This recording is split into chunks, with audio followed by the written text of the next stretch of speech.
to the Mashup. Tell me whether I'm wrong or right. East or west, up or down, side to side. I sit to stand and fall to fly. Of all of my impulsive plans, pop and lock and salsa dances on demand. I follow leading off the map and stop the chatter, scream happily. Welcome to the Mashup. Welcome to the mashup. Welcome to the welcome to the mashup. Welcome to the Mashup. I don't know if there's anybody out there that has the phone number for Mother Nature, but can you just reach out to her, see if she's okay? Because I'm pretty sure she's going through menopause. Maybe the hippies were actually right this whole time, and she is getting close to death. Because the hot and cold flashes, I've about had enough. Let's just bring in summer and be done with it. I could agree. I'm ready for summer. I'm ready for spring. I'm ready for warm weather. It's right around the corner. I can see it. It is. It is. And I I get it. Mother Nature's biological clock is ticking, and that's going to trigger everybody in Ottawa. But yes, come on. How's Deuce doing? Mashup 152. How's everybody doing? How's everybody doing today? Deuce is good. How is Sean? I'm coming in hot. I feel like Jeff Rath this week. I walked in, 17 seconds before show start? Yeah, basically. I love the trust, though. There was no text like, where are you? You knew I was going to be here. I was coming in I hot. saw you working through the document, so I was like, all right, well, he knows what's up. Yeah. It's been a morning. I hope everybody's week is cruising along. 152. Oh, we got lots to get to this week, don't we, Tuesday? It's just, what are we? 24 days away from the election.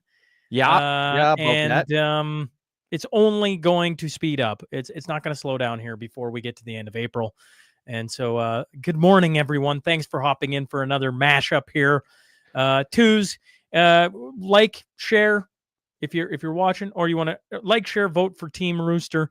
If you're watching on X, give it a retweet right now. Don't wait. Retweet this sucker. Let's break through some of those echo chambers or I don't know, shadow bans or whatever we're gonna call it. We all know where it's happening. So let's if you're on YouTube, like the page, make sure you're up to date on everything there. Rumble, I don't know what do Rumblers do. I don't know, Rumblers. Rumble on. Yeah. Facebook, you can share it as well. Face it right in the book. Happy Airborne Friday to all the military boys. Jamie Sinclair, hats off to you. Guest of the show. And, we got a ton of time for the Canadian military. Yeah. Zane says, happy mashings ahead. Y'all ready for the best day of the week? How did the event go on Saturday? I was working, so I couldn't make it. And Coots 6.5. I don't know. I assume... community. Sure. If there's any community notes, we got one. I'm going to mention it right now, probably in the middle of the show and at the end of it. Crossfield, Hockeyville. They are in the final four. So it's the voting. The final voting is on today. Crossfield is the only place in Western Canada. And vote for it. Vote as many times as you can. Please, I'm begging you. There you go. Vote for Little Hockeyville in Crossfield, Alberta. Coots 6.5. I don't know. Well, I assume we're going to bring up Tamara Leach. Yeah, I was going to tell Chris you that Barber. We were going to move Coots 6.5 to later on in the show, but I didn't really have enough time because you basically hadn't even sat down yet by the time we went live. Walked in singing. Hey, how's everybody doing today? 6.5. Yep. We're going to talk about that in a bit when we get into Tamara Leach. Twos. That's what we're going to do. We're letting everybody in on the show today. Hey, folks, we're going to talk about it in a bit. Where would you like to start? Would you like to start with the Toronto Star? Toronto Star? Let's... Pierre Poilievre? Yeah. So I don't know who all's been following this whole election thing and how closely you've been watching it, but there's a bit of a slant in the media, and this may come as a shock to you people. So just brace yourselves. You may be surprised by some of the things you see here today. You may be not ready for them. They're just going to catch you blindsided. So, for example, this tweet from the Toronto Star. Pierre Poilievre's agenda is radically different than Carney's, and it's frightening. Poilievre is an anti-government extremist whose views are rooted in the radical libertarian economic vision. Now, I'm going to go ahead and say that is complete bullshit. It is. It's just utterly unfounded. As somebody who personally is an anti-government extremist whose views are rooted in the radical libertarian economic vision, I can tell you that guy does not line up with anything I believe at all. And it's funny, like if you go into this article, Poilievre's agenda, blah, blah, blah. So this is Linda McQuaid, who is just, if you've ever seen anything she said on Twitter, it's stupid.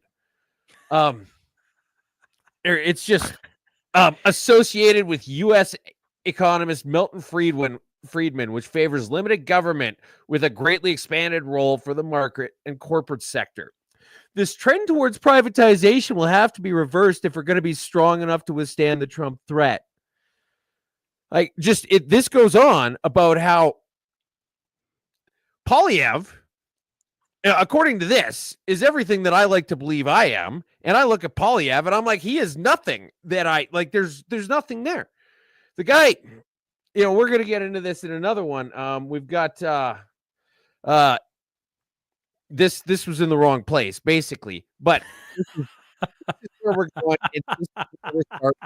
And we're going to get to more of it. I tell you, folks, we're going to get into it here at some point, but it's in the wrong place, and I don't know what I'm doing this morning. It's almost like I don't know what to do with my hands. 17 seconds before show start, and I didn't walk through what we're supposed to be doing. Can we talk about she who will not be named? I can't believe she's in the show notes first. I know why she's in the show notes, but Tooze keeps saying we're never going to talk about this lady ever again, and then he does, folks, he keeps bringing her back up. She who will not be named. You want to talk about some Rachel Gilmore? Not really, but here we are. Really? She was going to have Fact Check Friday on CTV Morning News. I don't know what would have been more compelling TV watching. Friday. So they had her on for one episode. She did a 5-minute segment and then got shit canned. Here is how they signed off at the end of this one and only appearance. Said throughout the week on the campaign trail, you're going to fact check it for us every Friday. Can't wait for that. Thanks so much, Rachel. I am so excited. Thank you. If you like. So anyway, she put out this video. She gets fired. So she gets the nod that she's going to be on this 5-minute segment for Fact Check Friday. They do one of them with just low-hanging fruit. And then she gets dropped. And then she puts out this sad boo-hoo me video. And then she actually records the conversation where she gets fired by the executive producer. Correct. And so anyway, she's like, "Oh, it's this coordinated campaign and they've got it figured out. And it's just too bad because it's playing into their hands." But the thing about it is that she got brought on to be a fact checker. And Correct. So the leftists are saying this is cancel culture. And the people on the right wing are saying, well, she does have a very long and storied history of getting things wrong. Yes. So for example, here's her. Whoa, someone punched an MPP at the anti-trans protest in Ottawa today. We've been talking about the rising hate, threats, and violence directed at politicians in recent years. Here's some of the fruit of this concerning trend. So this is Joel Harden, NDP, and he's like, "Oh, I got this mark on my face. You guys will remember this from 2 years ago because it came from a microphone, his microphone. He hit himself in the face with his microphone and then said that it was a hate crime. So I guess he hates himself. So here's her talking about that arson in Ottawa that happened at the same time as the convoy and how they taped the doors shut and how it was the convoy extremists who were doing it. And then it came out later that it wasn't because she didn't fact check it at all. This is James Hopp. I mean, he's been on your show. The guy walked from one end of the country to the other. Beauty of a man. She called him a the URL in her story listed or labeled him as a white supremacist. Referred to Mr. Top as a white supremacist, among other things. So he sued them for libel, Chorus Entertainment, which is global, and then they settled out of court. And then she was almost immediately let go after that. So when it comes to fact checking, she's not the person to have. For all the complaining the right does against cancel culture, this is an actual example of those same people harassing someone out of work. That's a double standard they're setting because they don't actually care about free speech. I got no issues with her saying whatever the hell idiot diatribe she wants to. I just don't want it presented as being anywhere remotely neutral. And that was the issue, is that as soon as this happened, everybody jumped up and they're like, this is stupid. This is a bad decision. And then I wonder if we don't reach out to her twos and ask her if she would like to be on here and give Fact Check Friday on the Mashup. I mean, her schedule's open. Wouldn't you love to see Rachel Gilmore across from twos every Friday for a 10-minute segment, 5-minute segment, 2-minute segment, folks? Wouldn't that be fun? I think it'd be fun. I think I'm going to reach out. I think I'm actually going to reach out. Why not? Do I have a say in this? No, he does not have a say in this. Hey, Rachel, I would love to have you on here for one show. I think it'd be great. Just for 10 minutes. Just for 10 minutes. You could talk about whatever you want to talk about. The only caveat is Two's going to probably say something towards you. And if you've been watching this, I have no control over that. I can be very professional. I think you can. I just think you're going to take disagreement with everything she says when she comes on. That's what I think. I could be wrong. I just think it'd be fun to play it out for a Friday. She was going to do Fact Check Friday. Come on and do one segment with us. Yeah. Fact Check Friday on the Canadian election. Let's go next week. So here's a beauty of a fake headline report. TikToker's fourth firing of the year. Everyone's fault except her own. I kind of got a kick out of that. Oh, and then I tagged this because I needed to do it. Somebody mentioned, they were like, we need to hear the story of when you bought her a coffee again on the Mashup. So before we get to that, good morning, Jim. Nice of you to show up on time, but it's good to see you. Hey, Jim. Do you want to tell the coffee thing? I read the tweet that they want to hear the story of when you bought her a coffee. So anyway, I assume you want to talk. Rachel Gilmore and I get in some pissing match on Twitter. I end up coming out on top very easily, and she slinks away. But the whole gist of the discussion was that she is just this basic bitch Starbucks idiot. And so I went on DoorDash or whatever. I would like to point out this is ruining our chances of getting Rachel on for Fact Check Friday next week. But hey, fire away. Oh, darn. Oh, no. Whatever shall we do? Oh, no. Oh, that's terrible, Sean. I need to rethink this entire segment. So anyway, I go on DoorDash and I go to, I think it was Second Cup because there was no nearby Starbucks, but this was when she still worked at Global. And so I bring up Second Cup on there and I get this mocha frappuccino. I get the biggest one they have with as many add-ons as possible. Just check every box on the drop down. Except I wanted to do extra caffeine and also half calf. And it wouldn't let me because the two would have canceled out and been more expensive. And that's the exact kind of thing that I would expect somebody like that to want to drink. And so Challenge accepted, Marty. A bottle of Aubin if you get Rachel on. Done. Challenge accepted. Carry on. Challenge accepted. Marty, the people want it.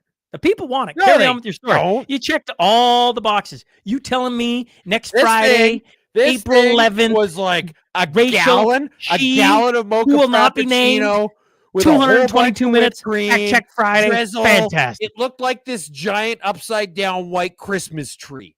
It was like $30. And this was a few years ago when $30 was actually still fairly expensive.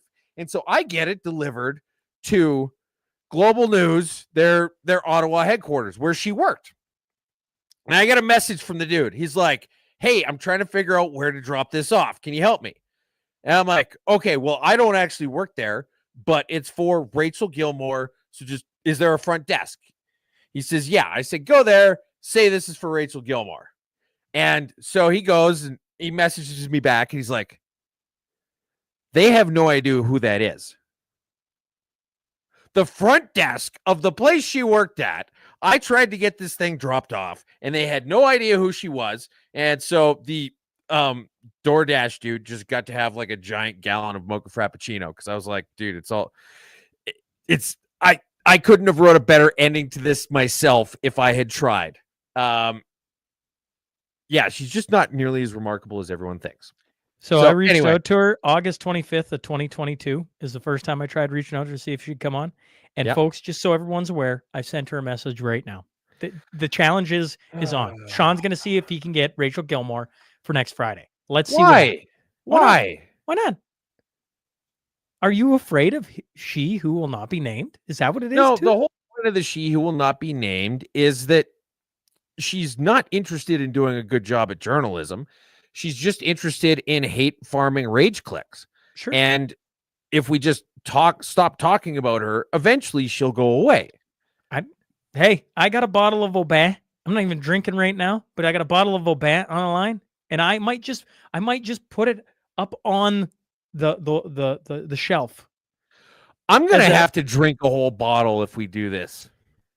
See, and here's a perfect thing. This is exactly it. Why play into her massive ego? This isn't that I don't like her, which I don't, to be clear, but this isn't because I don't like her. We have people I don't like on the show all the time. I've done 152 with one.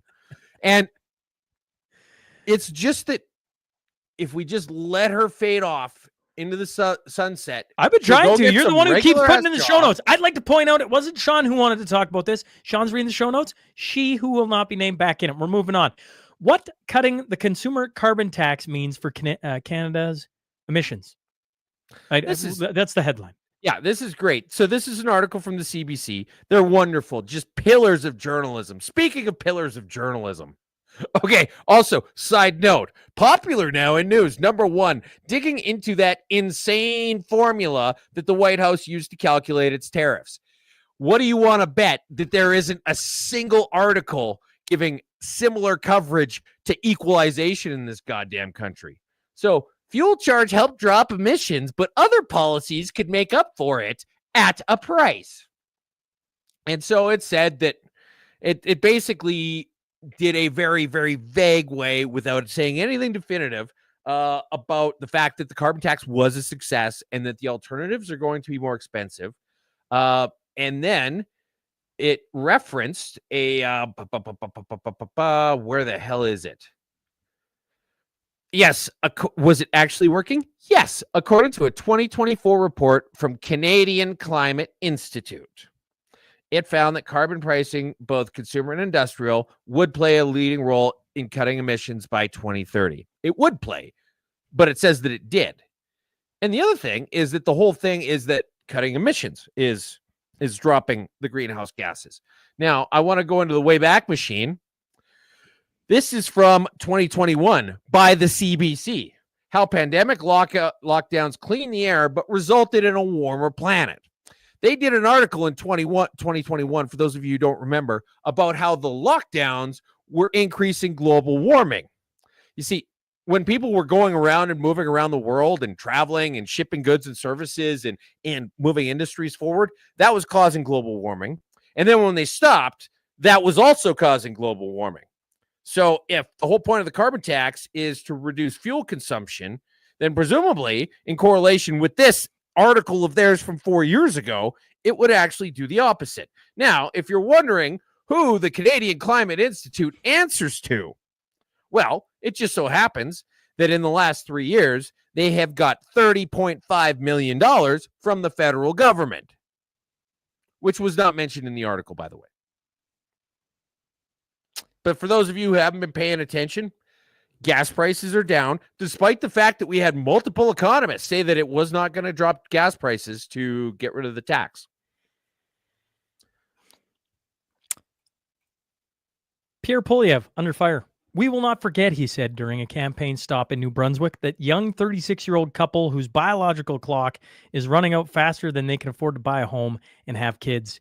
Mr. Poilievre was lambasted on a number of fronts for the implication that couples need to own a home to have children, for his apparent fixation of women's fertility though notably he referred to a couple's biological clock and not a woman's, and for simply being creepy and weird.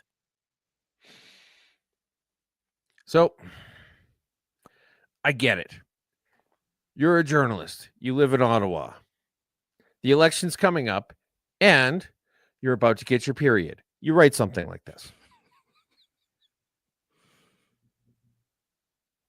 Hey, just stop and think about this for a second. He's saying something that's just very plain. The only thing you're mad about is the fact that it strikes close to home. And then we have this sort of weird thing that the left has been pushing lately, that you can only speak to something provided that you are somebody who experiences it directly. Alberta alienation aside, that doesn't get the pass on this. You see, the Alberta alienation thing, if we say you need to sit this one out because you don't know what the fuck you're talking about, well, that somehow doesn't apply for us. Why is Zoltan jumping in? Because I want Zoltan on. I know. You didn't even tell me anything about guests. No, I didn't. Okay. Is that okay? We got Alex Zoltan going to hop on today. Is that fine? All right. Is that fine? That is great. I'm tired of listening to Two's talks, folks. So I've got a guest hopping in today. Just one surprise. A favorite of the show. You made my Alex day. Zoltan.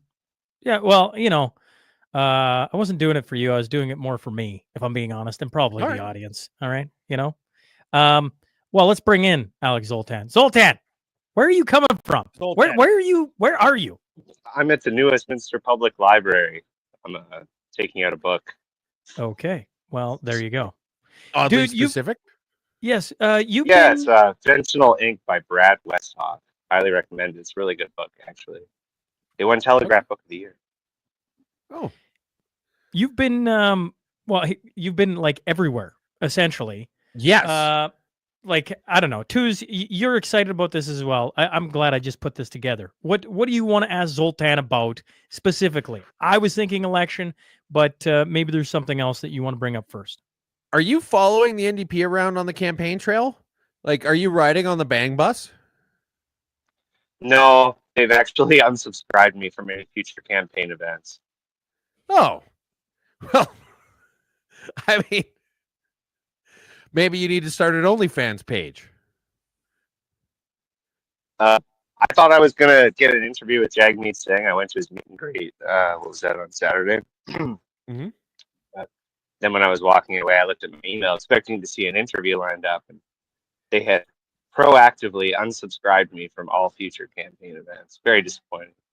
So I'll keep going. They can't stop me. To the audience, this is okay. I want to read through this. So I don't know if Tuz knows this, but I appreciate this. Zoltan sent me this. Here's his 2-week schedule that he's just went through.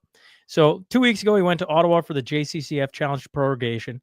He had a brief layover in Montreal, came back to Vancouver and talked to people who didn't know what the PM was. Wednesday, he went on Elbows Up protest at the U.S. consulate. Thursday, went to Polyev rally in Surrey. Friday, attended bail hearing for Gangampreet Singh, Randhawa. Saturday, went to the anti-Tesla protest. Sunday, went to the Jagmeet Singh meet and greet in Burnaby. And this week, he went to Chinatown to interview people. And tomorrow, he'll be in Penticton for another Polyev rally. Twos. That is why we bring Zoltan on. Wow. Because I'm like, I don't know of another person doing this. Thanks, that is guys. awesome. Yeah, I'm really tired. I didn't see anything about the Tesla. I knew that it was supposed to be happening, but I didn't see anything about it actually happening. Tell us all about that. Yeah, they're actually virtually daily now. There's a Tesla dealership in Vancouver down on West 4. It's a really nice neighborhood. They have protests there pretty much every day at the moment. Okay, are they big? What kind of things are they saying? What are they upset about? There were more people there than the Jagmeet Singh rally. But I mean, that's that's not really saying much. I was actually surprised that they said you weren't allowed to come anymore because it's going to cut their attendance down substantially. Yeah, they also promised a free barbecue that never materialized, which really kind of made me mad. Well, communists do the love Tesla promising protest. free stuff. Yeah, that's true, and not delivering. Yeah, communists are really good at over-promising and under-delivering. Okay, the Tesla. Yeah, so the Tesla protest was really angry. I don't know why, but that was definitely the most intense thing that I had to do over the last 2 weeks, for sure. A lot of really angry boomers and really smart and well-intentioned young people too. I actually don't totally disagree with some of their sentiments. Like what? For instance, I think that the United States is being a bit of a bully at the moment. I think they're responding emotionally to that. It's hard to blame them for that. Okay. I think we all are, right? We're all just channeling in different ways. When you've been, I'm curious, you've been to a Polyev rally. My eyes on it when I watch it, because I haven't been to one, it looks to me like what Trump had following him around to all the different rallies he's going. Is that at all what's happening there, or is it different? No, the Surrey rally I think is kind of unique because Surrey is a unique place. It was like a madhouse atmosphere. People hanging off of railings and people just running all over the place like chickens with their heads cut off. Even journalists were kind of discombobulated. I met Mike Licouture there. He's the guy that's on Vasi Capellas. And even he was kind of disturbed by just the unusual atmosphere. It was really weird for a political rally. It was awesome. I loved it myself. Was anybody tailgating? No, not that I'm aware of. No, it didn't seem like there was a lot of it wasn't like a party necessarily. It was just a really upbeat place. It was just great. It was really a unique Alex, vibe. you see all the polls saying that the Liberals are pulling ahead and they're going to be the next whatever. But you're like boots on the ground. That's why I was interested in me and Tuz talk about this all the time. Zoltan's allowed on the show pretty much anytime he wants to come. And we enjoy your perspective because you're on the ground at all these different events. When we sit and look at the media and how they're portraying things and they're talking about the Liberals, this or NEP, I mean, NEP is almost laughable. We got some headlines to get in there today. But what you're seeing with the Polyev rally, it's like it doesn't match the polls. It's like it doesn't match what's actually happening in the world. Would you agree with that, or have you seen different things? No, I would totally agree with that. There's definitely an enthusiasm gap that's unquestionable. So at the Polyev rally, I've never seen people more enthusiastic for a Canadian politician ever. And as a bit of a student of Canadian history, I don't know if there ever has been that level of enthusiasm at any time in Canadian history. But when you go to Vancouver and you talk to people in Chinatown, it's a totally different vibe. People have no idea what's going on.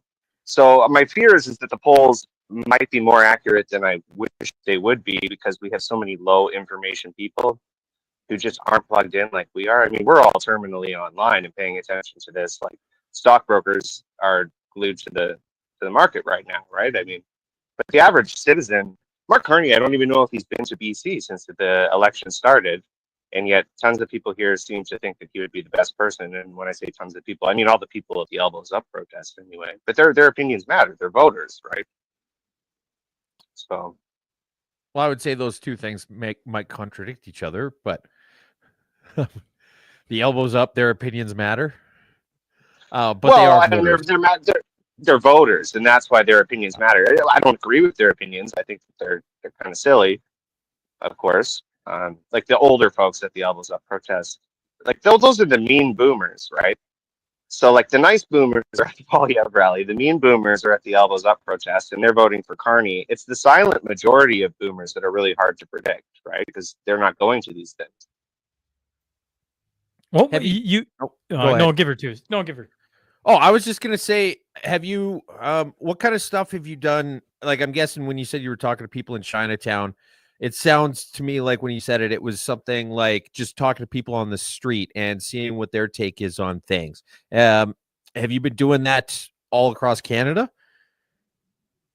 I've mostly been doing it in Vancouver, but yeah, I mean, I've been doing it across Canada. I just haven't been filming it. It took me a long time to figure out how to make the equipment work. I'm kind of a Luddite, but I think I'm figuring it out now. I got some videos in Chinatown. I was asking people if they were concerned about foreign interference. It seemed like a funny place to do it.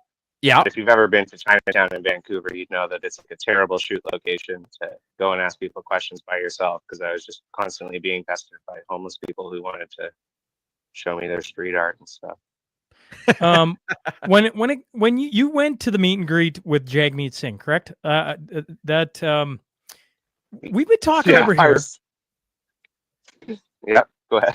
We've been talking over here like the porn star on the bus, him taking the picture with the Was she at that event?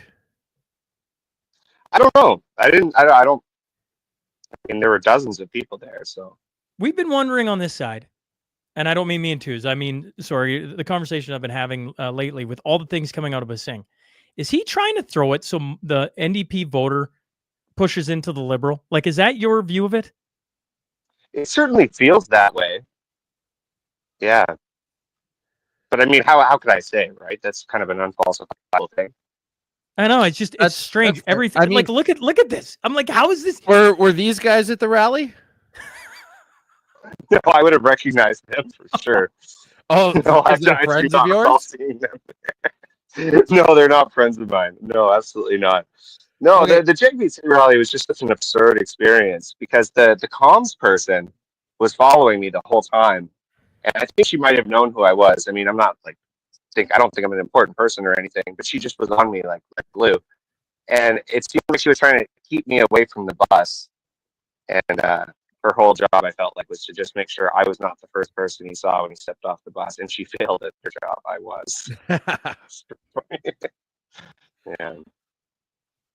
But no, I do know that they know who I am because they unsubscribed me from all future events as soon as I left. So that's a very strange thing. Like their admin person would have had to have gone into the system and proactively have unsubscribed me. I'm surprised that they're competent enough to even do that. Well, I mean, Thomas Dang, the Alberta NDP guy, managed to hack AHS.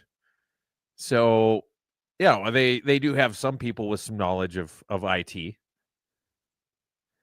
Yeah. Any final thoughts, Zoltan, before we let you out of here?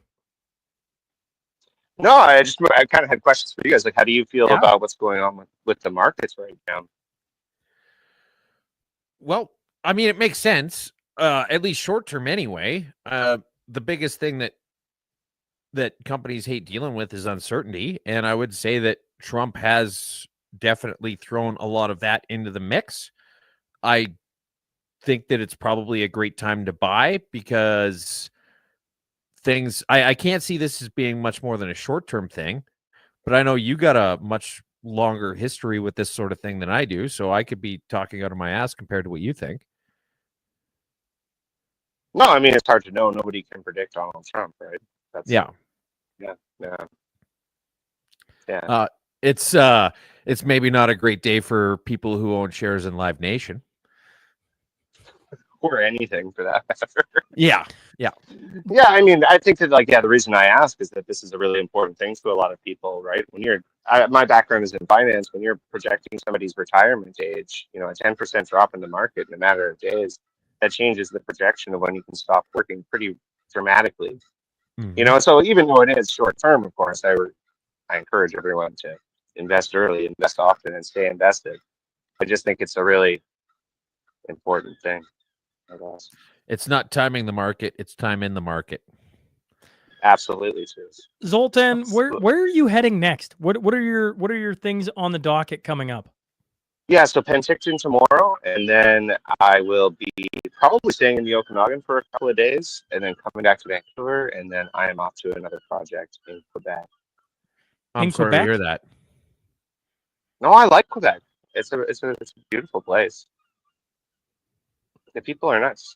Have you been? People are nice, Twos. People are nice. Yeah, you hear that? You hear that, Twos? I've been to Quebec. I've been to Quebec more than a handful of times. This is the amount that Quebec has been said on this show without an explicitive in front of it. I got to be honest. Expletive is the word. Sure, whatever. I can't even get it right. It's such a cool place. It's such a cool place. It's a cool place, Twos. You should go visit sometime. I'm sure they'd welcome you with open arms. I think I'm good. All right, guys. Thanks, I'll let you Zoltan. get back to your show. I took up enough of your time. I appreciate it. Thank you so much for having me. Always a pleasure, Zoltan. Always a pleasure. Thank you, sir. Zoltan, if you don't follow Alex Zoltan on X, you really should do yourself a favor. Yeah, Kevin Damon, Zoltan with fake Quebec news. Yeah, I can't imagine. Anyways, doesn't matter. Twos is like just twisted over there. It's like all this Quebec talk in positive light.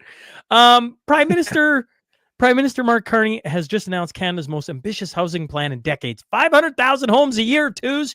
We're going to get so many homes, we're not going to know what to do with it. Well, let's see here. 500,000 homes in a year. Just bear with me here for a second. Sure. 500. Oh, wait. Sorry. 500,000 divided by 365 is 1,370 homes. Divided by 24 is 57 per hour. That's basically one home a minute. Does anybody think that we could build one home a minute? So I like it. I like historical trends. Here's the historical trends. 2018, right. 212,000 built. 2019, 208. 2020, 217. 2021, 271. 2022, 261. 2023, 240. He wants to double that. Not a chance. Double. Get out of the way. Yeah, double. No, like, get out of the way. Unless we're gonna 3D print them, it's not happening. No, it's one of those things that politicians, when they're running, love to do. Throw out these like, oh yeah, we're gonna everybody, you get in the house, you're getting out, everybody get in the house. It's like, right, okay, all right, sure. What a load of BS that is. Other interesting thing, Mark Carney did an event at this place called St. George's. It's a pub, and they released this. Please do not judge us for renting our space. We are a business. Today's event had nothing to do with our political views. This, I should add, was a preemptive statement. This wasn't in response to backlash. They released this basically as soon as the event was over. Like every party, there is a minimum spend for the space, and we were paid to host this event. If Pierre Poilievre wished, we would be happy to welcome him to the St. George. We have been happy to be host to many parties, retirements, and celebrations of life for our Georgetown family of customers over the years. Hosting parties and selling beer is what we do. So everybody's so used to this backlash of places, oh, you're letting these people host, you're letting those people host, that they literally hosted the prime minister, and they felt the need to just preemptively say, all he did was just rent a bunch of chairs and we sold him some booze. I think, would you, if you own that bar, would you go proactively and be like, listen, we're not hosting the Liberal Party. We told them no, thank you. And all we do is sell you booze, and just come on in, folks, and enjoy the space. I probably, if anybody wanted to rent it, there would be something in the contract saying this is not for a political rally. This is nothing to do with politics. If this is for politics, your event will be immediately canceled and nobody will be allowed to enter. So you would not allow any politics in your facility? Well, then I could just pull the Liberal thing and just selectively enforce it. Interesting. No. Pierre Poilievre, anyone guilty of human... Oh, you want... Oh, no, we can do... Okay. You want to do Maxwell? Right. This is the Toronto Star again. So, for those of you listening, there is a picture of Mark Carney standing next to Ghislaine Maxwell. Ghislaine Maxwell. Yes. And it says, why conspiracy theorists are trying so hard to falsely link Mark Carney and Jeffrey Epstein. Like, don't get me wrong. If you can make a case for it, make a case for it. But the fact that you're showing literally a picture of Ghislaine Maxwell standing next to Mark Carney, it reminds me of that. It a conspiracy theory? Who's the actor from the original Willy Wonka? Who sits there like this and is like, "Tell me more," right? And smiles. I'm like, yeah, please, Toronto Star. Gene Wilder. Thank you. Tell me more. Tell me more, Toronto Star, of why this is such a conspiracy. Yes, please go on. Yeah, please keep showing me this picture of the conspiracy theory while you're telling me it's a conspiracy theory. Okay. Pierre, anyone guilty of human trafficking? No. You're going to the wrong Pierre one. Here, I'm going to stop you. Another Toronto Star. Pierre Poilievre holds investments in Brookfield, the same company he attacks Mark Carney over. Now, if you get into the fine print, yes, he owns an index. He owns an indexed fund, which means that one of his investments is a fund which has shares in everything on the index. Pierre now has undisclosed amounts of money in Vanguard, FTSE, Canada Index ETF, as well as Purpose Bitcoin and registered Canadian ETF. The Vanguard ETF consists of investments in dozens of companies, including Brookfield Corporation and Brookfield Asset Management. The whole point of indexed funds is that you have, like, it's not that you're investing in any company. You probably don't even know which companies are on it. You just know which market it trades on, and that's it. It's stupid. It's just absolutely insanely stupid. And I find it hilarious that they're intentionally misrepresenting it like that. Now, can I talk about anyone guilty of human trafficking? Yes. Anyone guilty of human trafficking 5+ times, importing, exporting 10+, 5+, importing, exporting illegal guns, or trafficking, making, exporting over 40 milligrams of fentanyl will get life sentences if he's a PM. If Pierre's, this is his tough on crime, is that you can traffic 4 Indonesian sex workers, but the 5th one gets you life in prison, and it's Canadian life in prison, which isn't actually life in prison. This is his tough on crime. He did another one last week where he said that, let me see if I remember this exactly correctly. He was going to give you an extra 50% of annual room in your TFSA if you invest in Canada, which is just stupid. It's just absolutely insane, because the market for people that would apply to has to be, the only people that is remotely interesting towards are people who aren't at or near retirement age, because investing in Canada is a little bit riskier, let's be honest. So you've got, say, people 45 and under who also at the same time have filled up their TFSA room. So people who don't have any further room to invest in their TFSA, who are not near or at retirement age in Canada. How many people do you know, 40, 45 and under, who don't have any room for contributions in their TFSAs after a decade of liberal bullshit? Not very many people. There's probably a few. But it's the vast minority of people. And those people who would probably qualify for that would look at it and say, you know what, he's going to do better for the economy, so I'm voting for him anyways. It's a moot point. It's stupid. I don't know why they had to go ahead and do that. It was dumb. And I don't mind calling that out.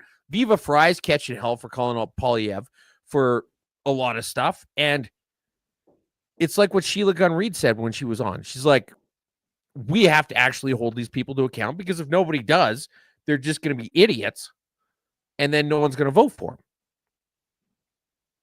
I'm Correct. paraphrasing. Do you want to go to drop candidates? Or am I missing anything? Yeah, let's do it. Okay.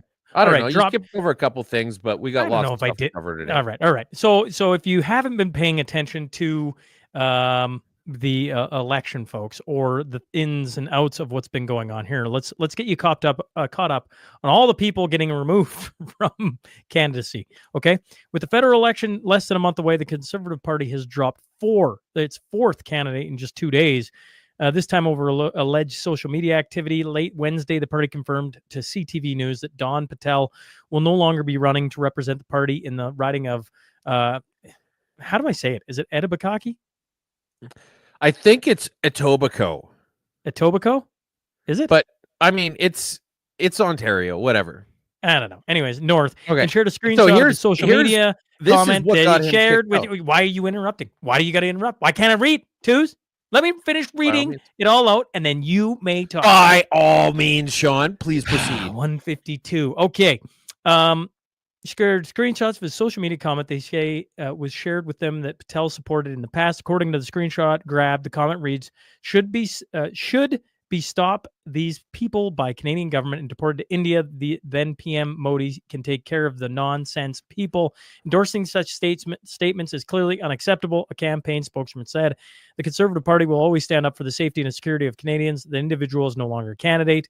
This goes along the lines with Windsor City Councillor Mark McKenzie, who is running to represent the riding of Windsor, Tecumseh, Lakeshore, after CTV News obtained audio of 2022 podcast comments in which he joked about former Prime Minister Justin Trudeau getting the death penalty. Stephen Marquis is another one running for the Conservatives in Montreal riding of Laurier. They were removed. And Lawrence Singh will not be a candidate either for New Westminster, Burnaby, and Millardville, however you want to pronounce it. Twos, your thoughts? Well, I mean, they kicked him out for heart emoji liking or hug emoji heart thing liking that comment. He could have easily just sat on his phone. One time I pulled my phone out of my pocket and it said, "Are you sure you want to block this person?" And I was like, oops. Sometimes your phone does funny things in your pockets. You've got the plausible deniability, which they could have hid behind. But basically, Polyev is... They've done a shit job of picking candidates. And so this is kind of a response to that, where they know that they've ran a lot of bad candidates and they've kicked out some good ones. Wyatt's talked about this before. And so this is them oversteering to try and overcorrect. And it's a little bit silly because what was this conversation even about? That comment on its own could have been about a lot of different things. Yes. And Don Patel, like, this is the picture of the guy. Is he from India? Like, is he, maybe he could speak more accurately to what's going on than any, like, there's a lot of context that's missing from this to just be like, yeah, you can't run anymore. And it's silly. And then you've got Aaron Gunn. So who's the gun? Yeah, Indigenous leaders call for North Island Conservative candidates removal. That's Aaron Gunn. Multiple things. One of them being in 2020, Gunn tweeted there was no genocide against Indigenous people, but they got a whole list of things. Of course, people on the podcast will remember Aaron being on the show. They'll remember all of the documentaries he was doing and the attention that garnered from the public. And now he's being attacked and having to put out a bunch of, damage control to try and make sure he doesn't get removed. I love this part, though. So Vancouver Island Conservative candidate under fire for multiple fronts for his past pro-Putin posts. He said that Putin was intelligent. He said Putin was intelligent, which doesn't mean literally anything. I think Putin's intelligent.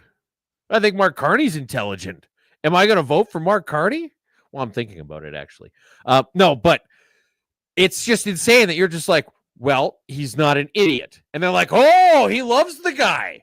And then, so denial of Canada's history of genocide against Indigenous people. And this is going to be a little bit crass, but I'm going for it anyway.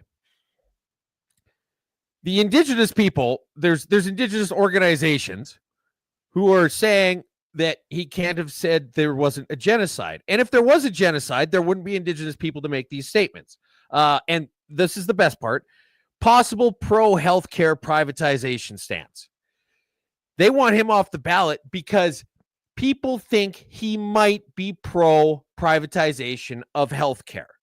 And they want Polyev to make absolutely sure that... Right. But look at his statement that he came out with on, I think it was yesterday. Basically condemning Putin and Russia, giving support to Ukraine. We could sit here and talk about the healthcare and everything else. He hit two. They're pulling him on two hot button issues, and the reason we know this, one is Russia-Ukraine is a hot button issue. That's why he addresses it, and the other one is what got Dallas Brody, which is funny because she just messaged me. I'm trying to get her on the podcast because she got removed for what? Talking about the graves. And all she said was there were no graves found. I'm just pointing out that we can get into what they're upset and calling Putin intelligent stuff. He was on the side that was talking about different things in Russia and Ukraine. And if you don't have a strict, clear message on that, then they're going to come after you. This is why me and you probably would be horrific political candidates for anyone, because doing this show, we've exposed the audience to lots of different thoughts.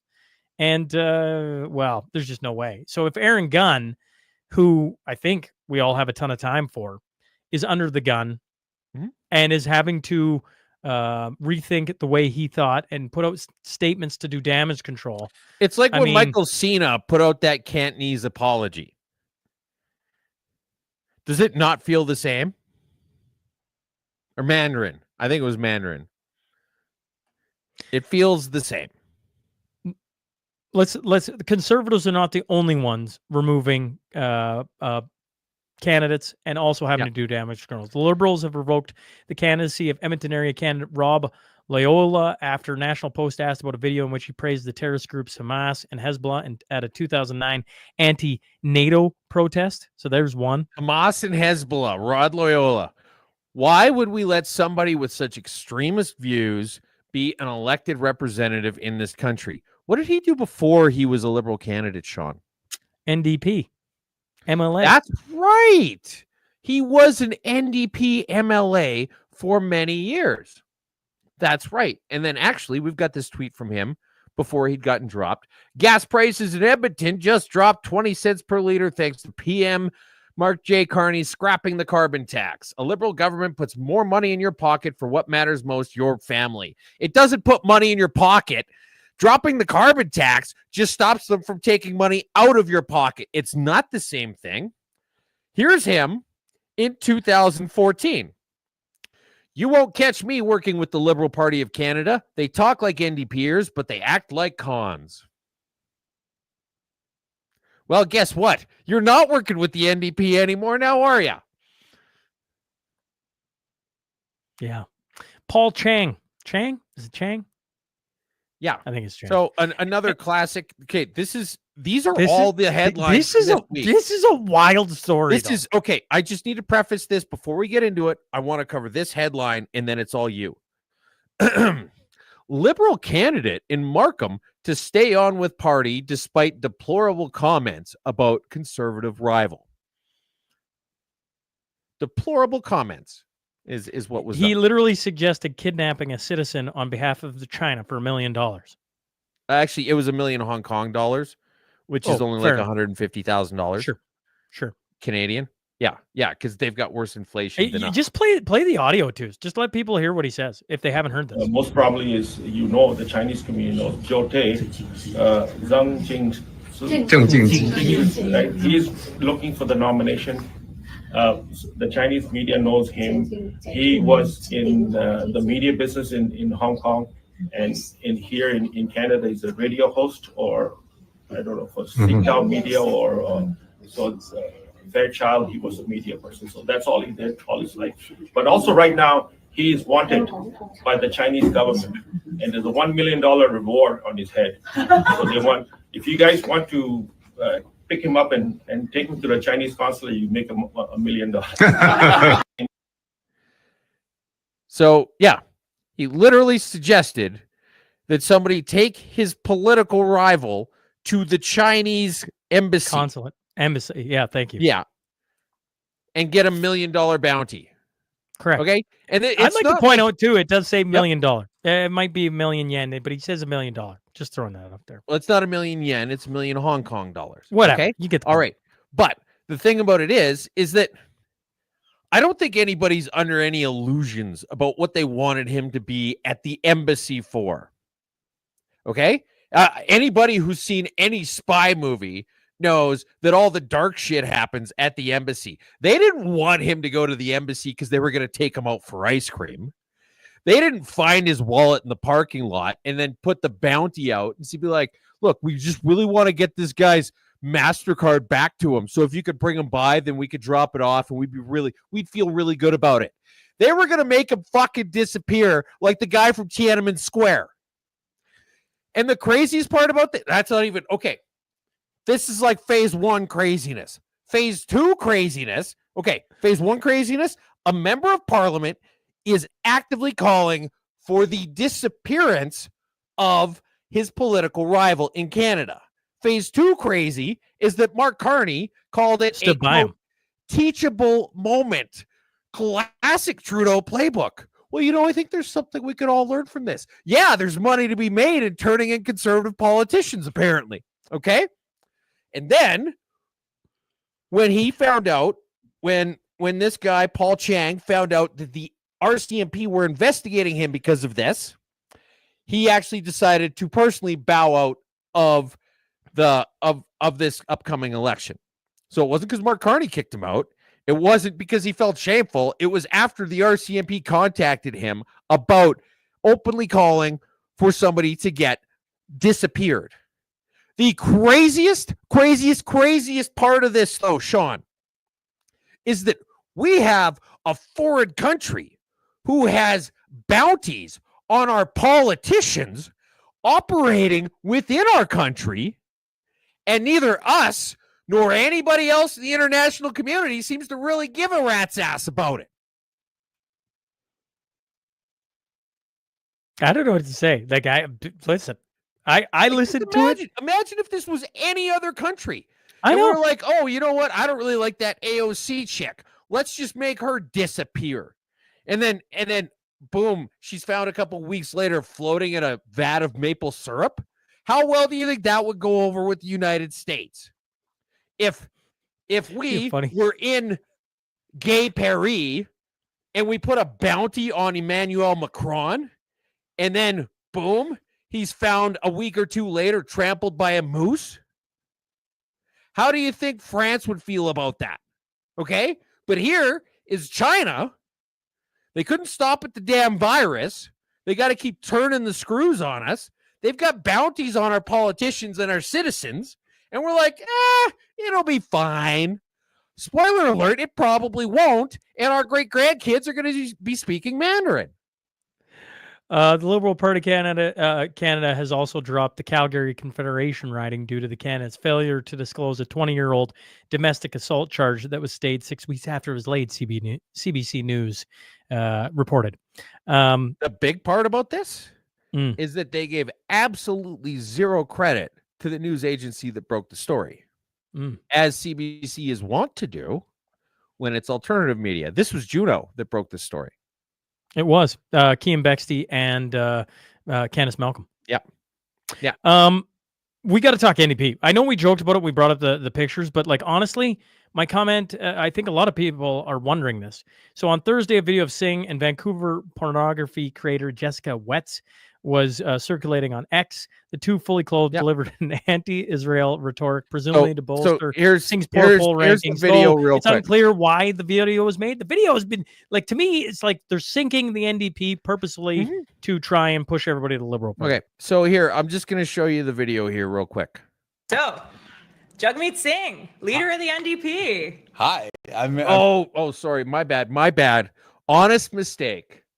That's the wrong one. That's my bad. I did not mean to do that at all. Confusion. Apologies.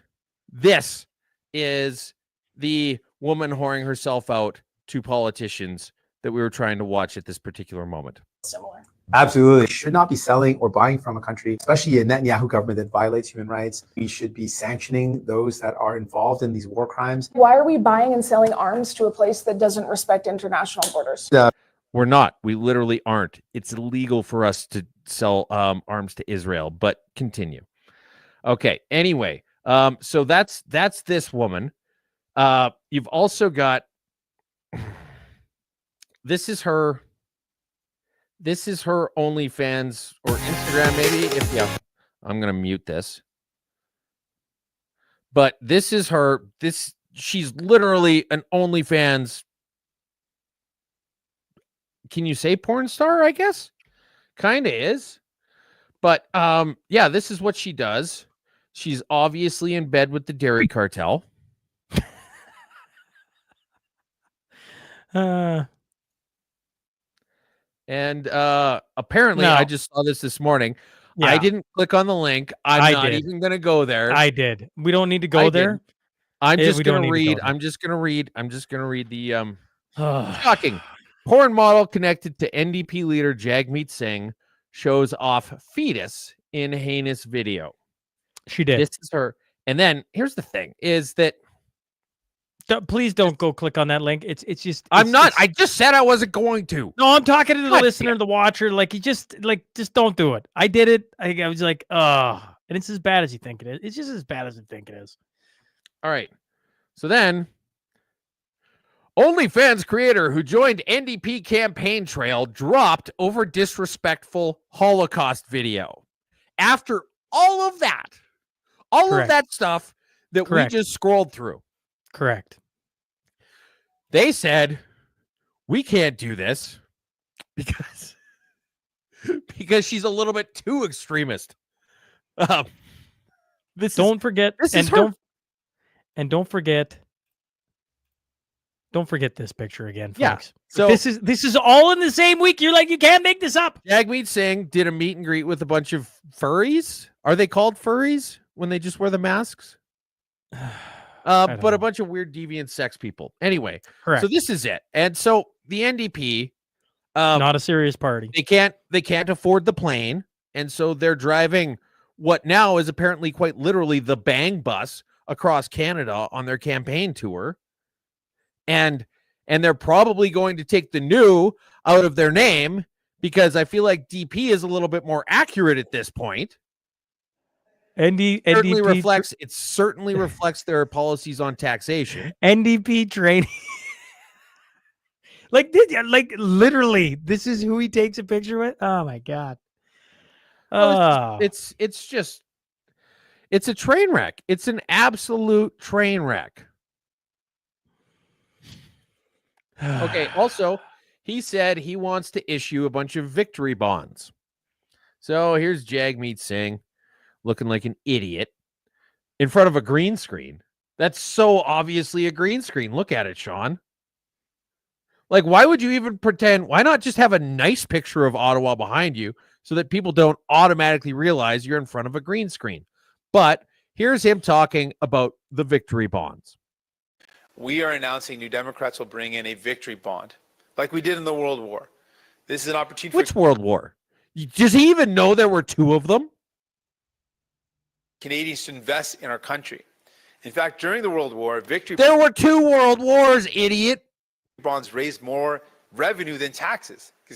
Do you know why they raised more revenue than taxes? Sean, would you like to take a guess as to why the victory bonds in the World War raised more money than taxes did over that same amount of time?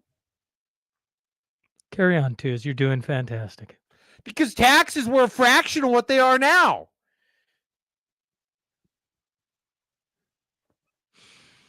NDP are not a serious party. I mean, it's just you walk through the things today of what, like, I wish people could see the documents. So Tuz has got 18 links on the NDP, and I'm like, oh man, here we go. And I just keep scrolling through. I'm like, this is how is this a party that held our government in charge?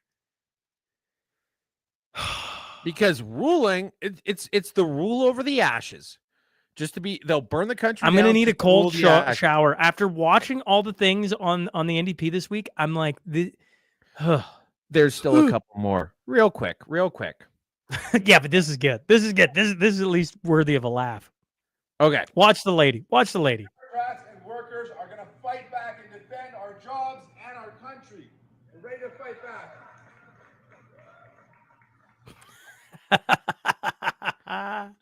What a wonderful woman. That's great. Yeah, and then we have one more. So, well, this is provincial, but Naheed Nenshi, leader of the Alberta NDP, although not currently a sitting MLA, correct, who has been admonishing Danielle Smith for the past probably months, 6 weeks, for all of these trips to the United States. Yeah, you can't going be doing around that, traveling rather than taking things seriously. Can't go to the States. Why are you doing that? You need to be at home. You need to be worrying about things here. Okay. A day after, actually, you know what? I'm going to try and do a Nenshi thing here. Here, let me just try if I can. All right. I've never tried this before, so it's just impromptu. This is Nenshi and Nenshi's voice. A day after the U.S. administration unveiled its new tariff policy, I had a productive meeting with U.S. Consul General Emily Fleckner. We discussed the importance of Alberta to the United States. I was really trying to be as disparaging as possible in my everyday tone and just try and look like I think everybody I talk to is a piece of garbage, because that's how he talks to people. Anyway, and his hair's always a mess. I got nothing to say. Tamara Leach, Chris Barber, found guilty. Here's your Coots 6.5. Yeah. So they were found guilty of mischief, and Barber was also found guilty of counseling to disobey a court order for telling people to ignore an injunction issued by a judge directing convoy participants to stop honking their truck horns in downtown Ottawa. So they were found not guilty of a whole bunch of charges, and then found guilty of obviously mischief. And I talked to Evan Chipiak yesterday, and I think they don't know when the hearing for sentencing is yet, right? Like I think in April 15th or 16th, they're going to meet to set a date for the sentencing. Right. You've got a meeting for the meeting's meeting. Correct. Yes. It's just lawfare again, because now they've got to pay for their lawyers to go there to that. Yeah. She texted that. Yeah. She texted that this morning. It's a procedural component of sentencing. And they're like, oh man, it's going to drag on for a bit more, and everybody's going to wait to see what actually comes out of all of this. But they are found guilty, which if Chris or Tamara's listening, watching, we got all the time in the world for you two, obviously. And I think it's not shocking in the state of where Canada is. I think everybody wanted to hope the courts would find them not guilty and just like be done with this. Well, as a standalone issue, you'd look at it and say this is absurd. But when you say they're facing the most expensive, longest mischief trial in the history of the country, for which Tamara has already served 49 days in jail before even being convicted, this is exactly what I would expect in this government. And I am really looking forward to Polyev getting in and Susan Delacourt from the Toronto Star getting caught jaywalking, and it costs her $17 million in legal fees. Because the only way that this stuff stops, we've got Marine Le Pen. Let's jump to Marine Le Pen real quick. She got found guilty of embezzling money in France and is not allowed to run for another 4 years. Interesting thing. 5 years. 5 years, pardon me. She did not break any French laws. It was an EU fungibility clause, basically. The EU has forbidden her from running in France for 5 years. Okay? And this stuff is just going to continue. The Trump stuff, I'm not a legal expert, and I'm definitely not an American legal expert, but it seemed like they were trumped up. And you're just going to keep seeing more and more of this until the blood gets so, until both sides are just drenched in blood, just like cancel culture. It's not going to stop until people say, you know what? This weapon is too dangerous. Let's just all agree to never use it again. That's the only way that stops. Yeah, just to bring a bit more to the story of Le Pen. French court on Monday convicted Marine Le Pen of embezzlement and barter from seeking public office for 5 years, and this is this is an EU court. Correct. Le Pen's lawyer said she would appeal the verdict, but she will remain ineligible while she does, and could be ruled out of the 2027 presidential race. Le Pen was runner-up to Macron in 2017 and 2022, and has been growing support over as people can imagine, over the last little bit. She's also been sentenced to 4 years imprisonment, with 2 to be served under house arrest and 2 suspended.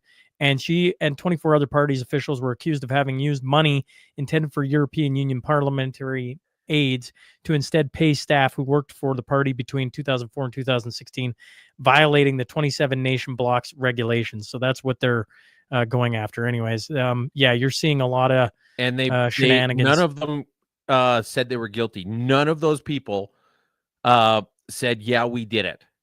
And so I feel like it's one of two things, which I feel are both reasonably plausible. One of them is that everybody in France does that, or possibly everybody in the EU does it, or that it was a smear job. Because I could absolutely see, because it doesn't matter how much you like your guy. They don't get to be a name that I hear on another continent by being an upstanding, morally sound politician. They're all greasy as fuck. Okay? And it's either selective enforcement or it's bullshit. But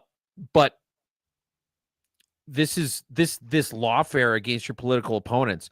I mean, we just talked about last week. We talked about how Elections Canada said that the biggest threat to democracy in Canada is misinformation and disinformation. And I would argue personally that the biggest threat to Canadian democracy is foreign countries putting bounties on our politicians.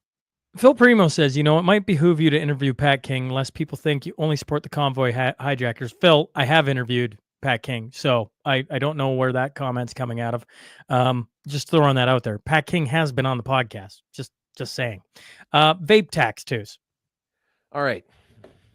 Vape tax. So the Alberta federal government realized that there was a lot of money to be made the Alberta government realized there was a lot of money to be made on vaping because the federal government was making a lot of money. And so a few years ago, they brought in an excise tax. And so you see these stickers on, I don't know how well this is going to show up, but here's the old sticker. Okay. And if you can't see it well, it says federal, or pardon me, it says can. Right. And how do I know about this? Is I actually own a vape store in Crossfield called Vape Vault. I am speaking to this as a subject matter expert. And to be clear, if anybody wants any more details about it or whatever else, that's not what this is about. We're not doing any sort of a promo. I'm just telling you what the hell happened in this industry. So starting January 1st, there was a 3-month clemency where you could still sell the old stuff. And then here's the new one. Okay. The new one is red and it says AB on it. Now, the old one means that you paid federal excise tax on this. The tax has been paid. You paid the man.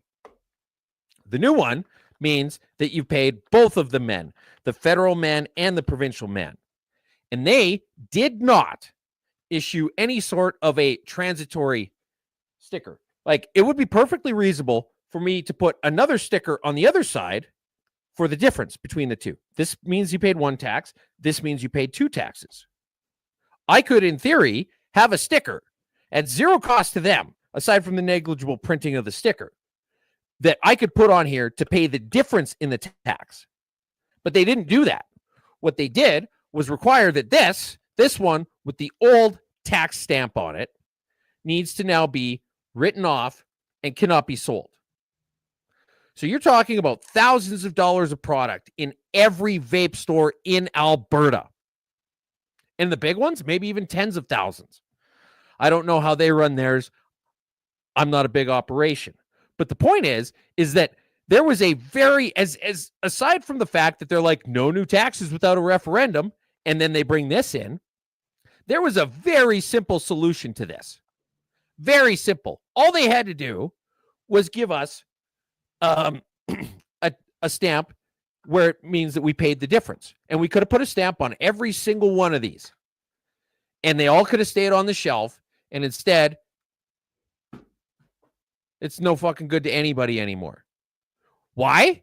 It's the exact same stuff as you're going to find in one of these. It's just got a different tax sticker on it. What the hell? We have an actual minister of red tape reduction in this province. And none of them could think their way out of this wet paper bag of a situation. What the hell? Calgary Police They have charged a man in his 20s in relation to a fatal hit-and-run collision that occurred earlier this week on Stony Trail Northwest. The driver of the semi-truck, Ganganpreet Singh, 25, has been charged with a hit-and-run causing death. Oh, here we go. There's more to it than that. A collision happened. A white 2019 Toyota Corolla driven by a woman in her 50s was struck by an unknown vehicle believed to be a semi-truck and trailer combination, which fled the scene. And then a roadway maintenance truck with 2 occupants arrived shortly thereafter and began providing medical aid to the woman. And then that vehicle got hit and then hit her again. And then they eventually tracked down this vehicle somewhere in Rocky View County, which is a big place. And sorry, what did you say his name was again, Sean? It was Ganganpreet Singh. Ganganpreet Singh has been charged with hit and run causing death. Sing with me, sing for the years, sing for the laughter, sing for the tears. Vancouver police are investigating a woman was struck and seriously injured by a very large rock that smashed through the windshield of her Tesla in East Vancouver last Sunday night.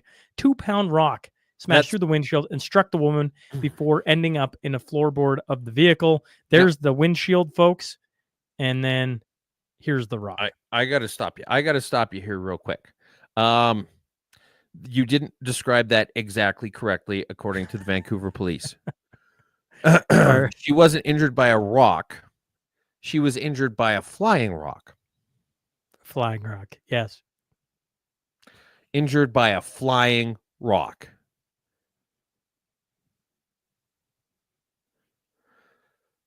Muhammad, damn it, Sean. Like, can we not have honest conversations from the people in charge of our fucking safety? Yes, a bit ridiculous. All MPs took another pay raise today. Twos. Now, this is Franco Terrazzano when he put this out. New bench MP salaries, $209,000. Ministers at $309,000. The Prime Minister at $419,000. The raises range from $6,700 to an extra $13,400, and this was their 6th. Count it out for me, folks. Sixth annual pay raise since the beginning of 2020. For those of you at home, think about it this way. Do you make more money than you made in 2020?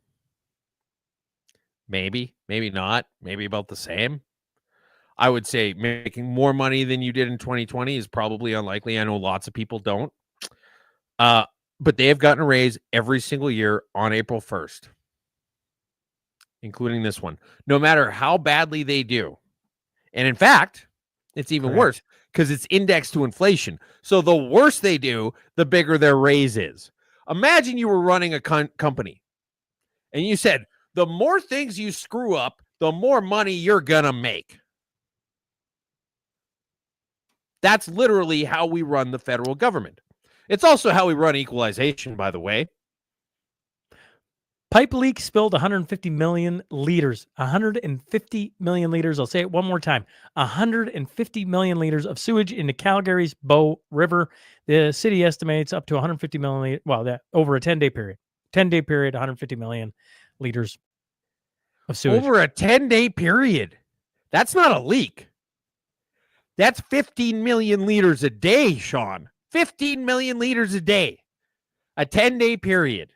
And they lost 150 million liters of poop. I asked Grok, how old would someone have to be before they had 150 million liters of toilet flushes? Grok preamble, here's the breakdown. Years to reach 150 million liters, 13,699. If that 10-day leak was caused by one person, they would need to store up every single flush that they took for almost 14,000 years. That's how big this leak was. And it took them 10 days to notice? Like, oh, there sure are a lot of logs on the river lately.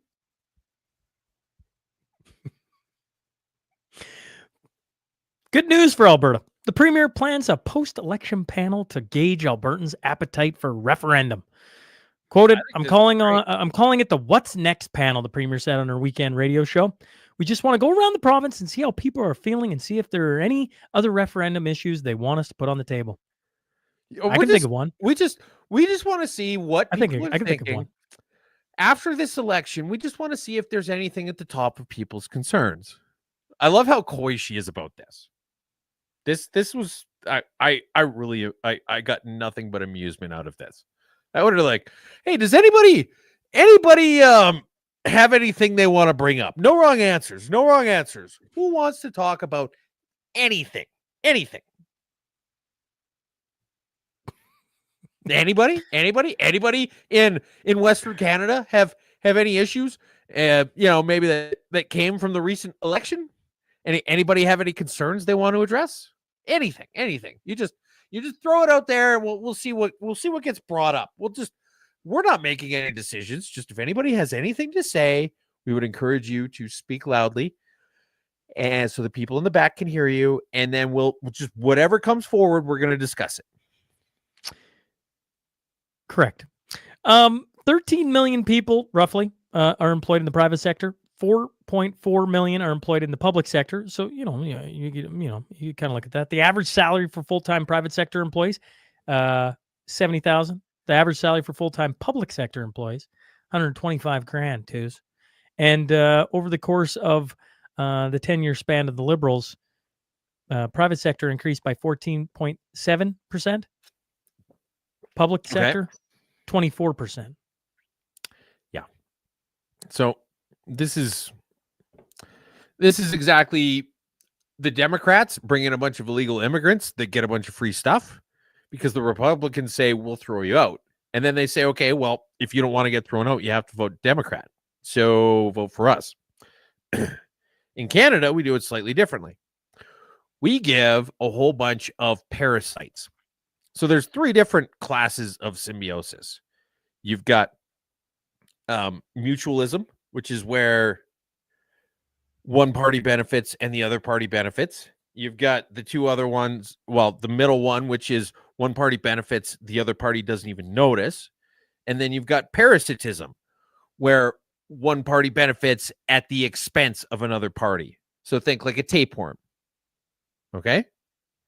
Whereas, the mutualism, it's like those birds with the crocodiles. The birds go in and pick all the food out of the crocodile's teeth. So the bird gets the food, and the crocodile has nice, pretty teeth. Okay. And then there are some where some benefit and nobody notices. Think like tardigrades. Right? These are parasites, but they get to vote on what the host does. And that's the Liberal re-election strategy, is the more people we can bring into the public sector who depend on us, because if we don't get into power, their job, pointless as it may be, will disappear. And so you need to vote for us, or you're going to have to update your resume. You're going to be missing car payments till you find a new job. You might lose your home if you don't vote for me, despite the fact that you provide absolutely nothing of value in reciprocity. Court upholds Regina Co-op Refinery's decision to fire unvaccinated employees in March. In his March 5th written decisions, Judge Richard Danielek determined the union's argument ignored the need for full compliance at the time due to health concerns arising from the pandemic.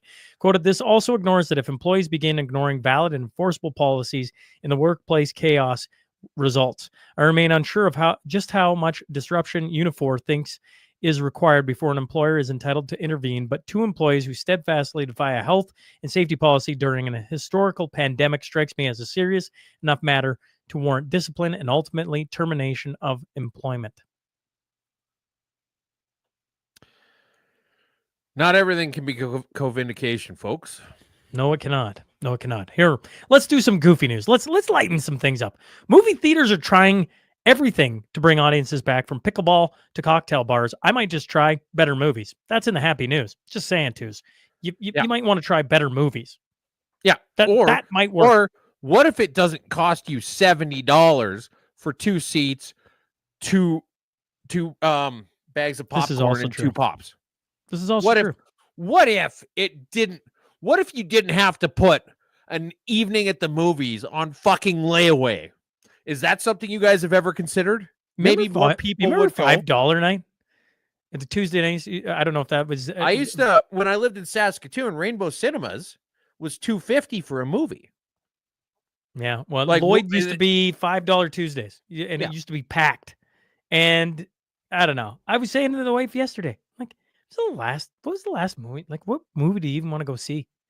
I don't know. Like, we got some stuff in the house. We got one I want to go see coming up. Yeah, fair here. enough. City of Toronto spends $92 million on electric ferries and forgets to buy the charging infrastructure.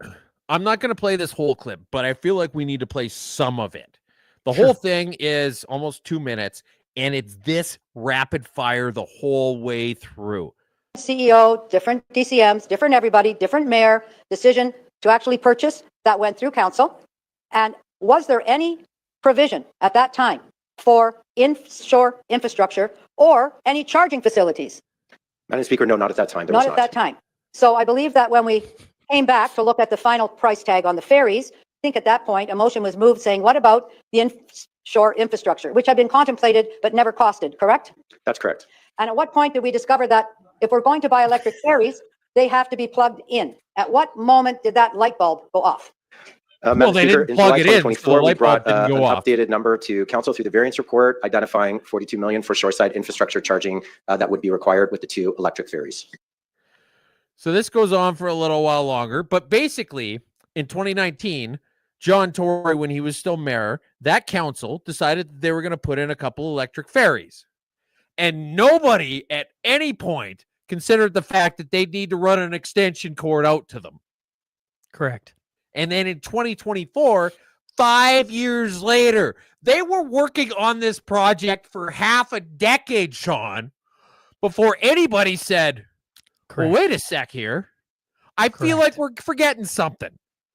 U.S. fencing disqualifies female athlete for refusing to compete against, well, you know, takes a knee. Wait. You're skipping ahead, Sean. You're skipping ahead. Why are you skipping ahead? Are you skipping ahead for anything in particular? Why are we don't know what you're talking about. Why are we? I feel like there's, oh, shoot. What was it? There was another thing we needed to cover. The Oilers being the Oilers, yes. Oh, wait a sec. Here we go.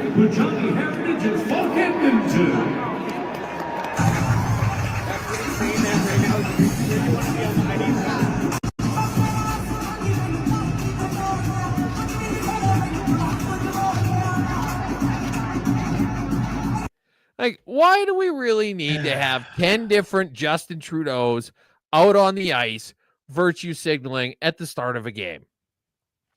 That's the Oilers being the Oilers, folks. Yeah, they seem to be hitting the headlines for all the wrong reasons right now. Premier Susan Holt says New Brunswick is looking to sell the 10 Tesla cars the province owns. And then U.S. fencing disqualifies female athlete for competing against a man. This Tesla thing. Here's the important thing about this. Yeah, they're trying to virtue signal. Oh, we're going to sell off the Teslas because we don't like the fact that Elon Musk is crippling bureaucracy. But here's the clincher. Process to explore the price we could get from them in the market and whether that would represent a loss. Right now, they're sitting in a parking lot not being used. Why the hell did the city of New Brunswick buy 10 frickin' Teslas that weren't immediately required? Because here's the thing, is if they needed to buy those Teslas, they would be getting used while they were figuring this out. They'd be like, okay, do we need to take them from their daily duties and swap them out, like... Can't even spit it out, okay? You're so angry you can't even spit it out. Ford Broncos. Does this surprise you? It's like, come on, we just did the city of Toronto buying, not even realizing they got to charge it. You think for 5 years? They buy 10 Teslas and you're trying to make a case of, like, I feel like I'm on, like, this is why did they buy 10 Teslas? I'm listening to Twos. It's been an hour and a half of listening of you repeating because they're morons, Twos. This is all in the past week, Sean. All in the past week. Like, I just want to throw my chair off the wall and be done with this show this week because I was just like, just tired. Can we get to the happy news? Can we have some happy news here? No. U.S. fencing disqualifies female athlete for refusing to compete against a man. Okay? That's the latest. Okay? That's still going on. 1,600.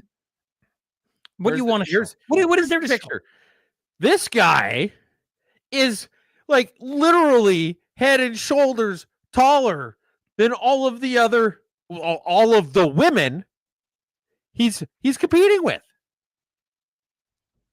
This is Paul Bunyan with the ponytail, folks. 1,600 Ontario students suspended for old vaccination files amid a measles outbreak. So, out in Ontario, you are required as students to be vaccinated against the following diseases: diphtheria, tetanus, polio, measles, mumps, rubella, meningococcal or meningitis. No, meningococcal, sure, disease, and pertussis, whooping cough. So there you go, and chickenpox now. So they're just stacking it on Ontario. So remember when we used to just, if somebody got chickenpox when they were a kid? Yeah. Everybody You piled in and went to a party, and got chickenpox. Yeah, everybody's gonna sit here and play sorry until you all get chickenpox. Here's the Maury show. Elon Musk said, "I don't know if the child is mine or not, but not against finding out. No court order is needed." And then he put, "Want to find out?" Can you imagine if Elon Musk went on the Maury show? Yeah, you are not the father. You know, the crazy thing is despite not knowing for sure, I have given Ashley $2.5 million and am sending her $500,000 a year. He's not even sure if he's the father. He just said she's pregnant. She has a kid. Okay. Here's $2.5 million and $500,000 a year without even finding out if he's actually the father or not. He's the father, too. Like, I hey, am Elon Musk, I'm pregnant. Call me. NDP's cost-saving plan for healthcare starts with a $400,000 salary. The Premier David Eby promised to trim healthcare waste. His plan starts by hiring a new executive with a six-figure salary. Yes. New executive isn't exactly correct. Dr. Penny Ballum, who's the interim CEO of Provincial Health Services Authority, is also the person who designed the current structure. They hired for $400,000 a year. They hired on the person who designed the current system to find inefficiencies in the current system. Correct. I don't know. Like, what can I say? I'm at my limit of stupidity, and we still got a few things to get through. I'm just like, this has been the week. I'm not even mad at twos. I'm just like, this has been the week, folks. We're here we are. Okay, let's do another hopefully one. things don't get any weirder. What's the next story? On Trans Day of Visibility, community remembers Hamilton woman who died in a 2003 after interaction with police. Monday, I don't even twos. What do you want to say? All right, so that's the headline. On Trans Day of Visibility, community remembers Hamilton woman who died in 2003 after interaction with police. I wonder what it says about the interaction. Let's dig deeper, shall we? Abdi died after Hamilton police were called to a Sanford Avenue apartment building with reports of a woman wielding a knife and acting in a bizarre fashion. The coroner's inquest said she died from gastric aspiration from cocaine poisoning after being carried down several flights of stairs by officers and did not make any recommendations to police. She OD'd, went around an apartment building wielding a knife. Correct. But if you just saw this headline, you can't. I know. Community remembers Hamilton woman who died after interaction. What newspaper was that again? Scroll up. This is the CBC. Yeah, I wonder if we should think about, I don't know, defunding them, it or defunding them, or me funding them, or what would be a good word we could throw in there, Sean? Defund them. Okay. This is Bruce. Here's the thing. Trans Day of Visibility. This is some kind of a big deal, apparently, in the trans community. And it doesn't really make a whole hell of a lot of sense to me, because unless I'm completely wrong on this, Sean, and you can correct me if you like, but isn't the whole point of this trans thing for us to pretend that we don't notice they're actually dudes?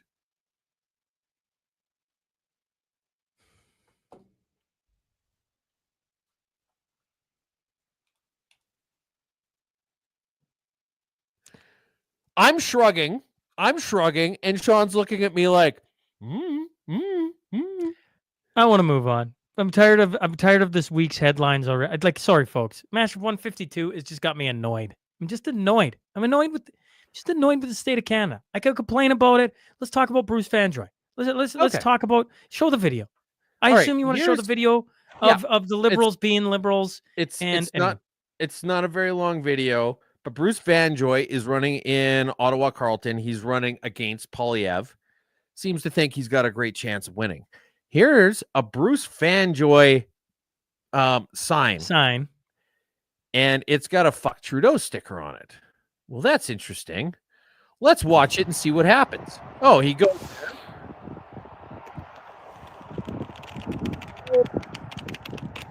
And succinctly pulls the entire sticker off, displaying a Canada flag underneath.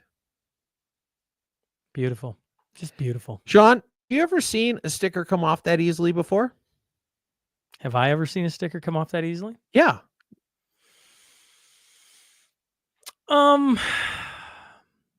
Probably not. No.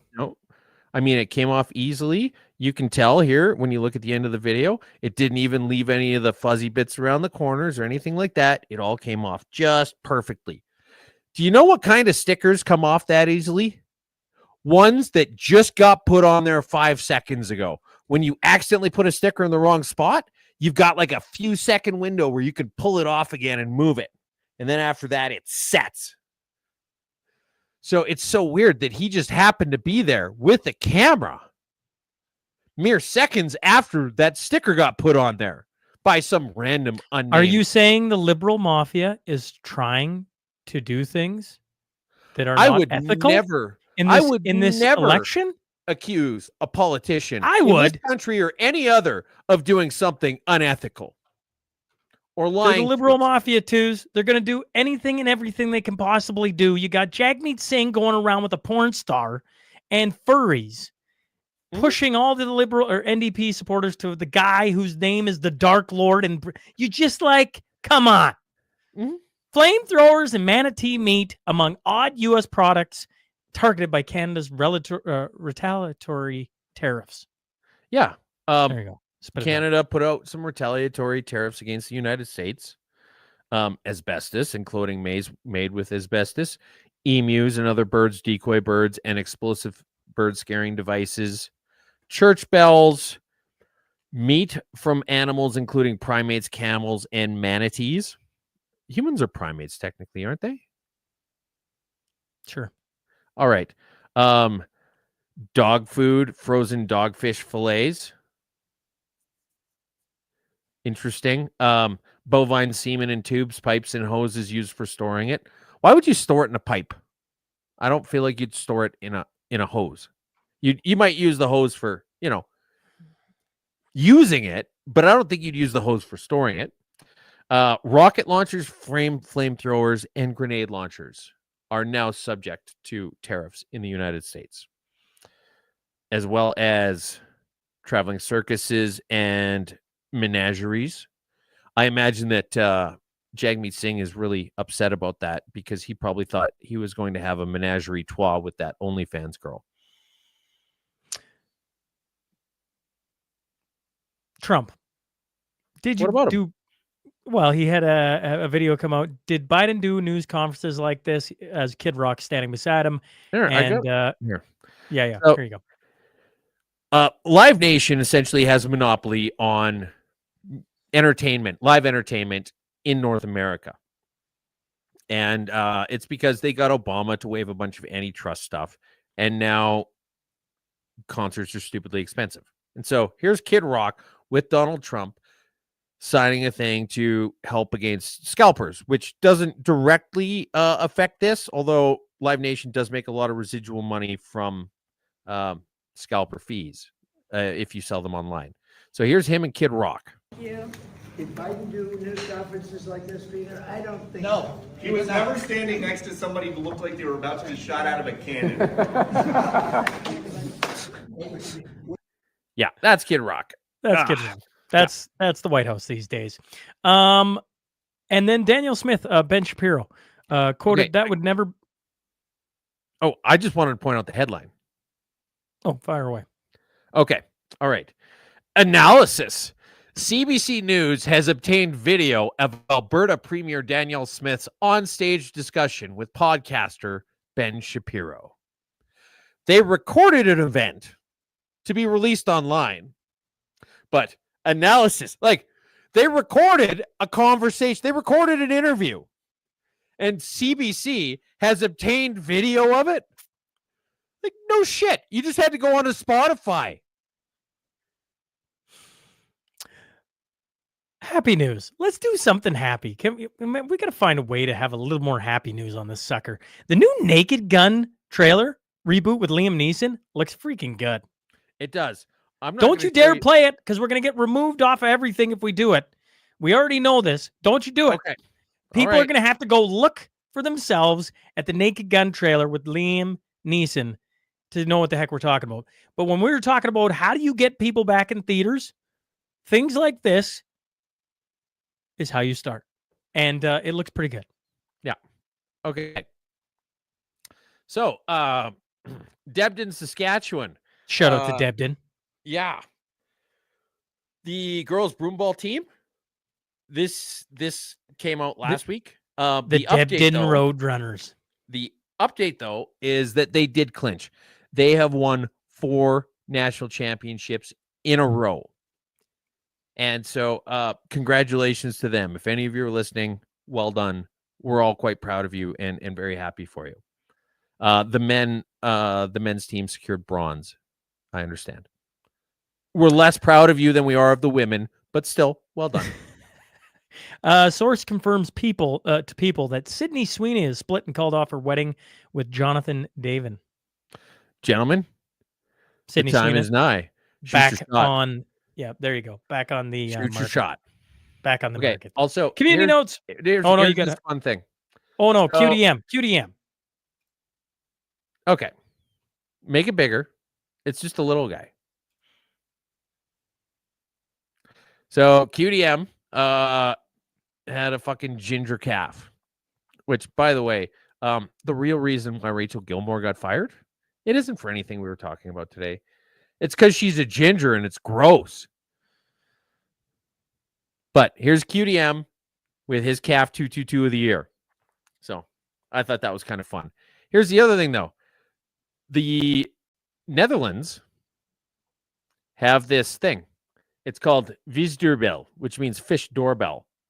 So they had trouble with predators on one side of a dam eating a bunch of fish, but the fish still need to get through. And so they just set up this thing where, like right now, we're watching it with about 2,000 other people.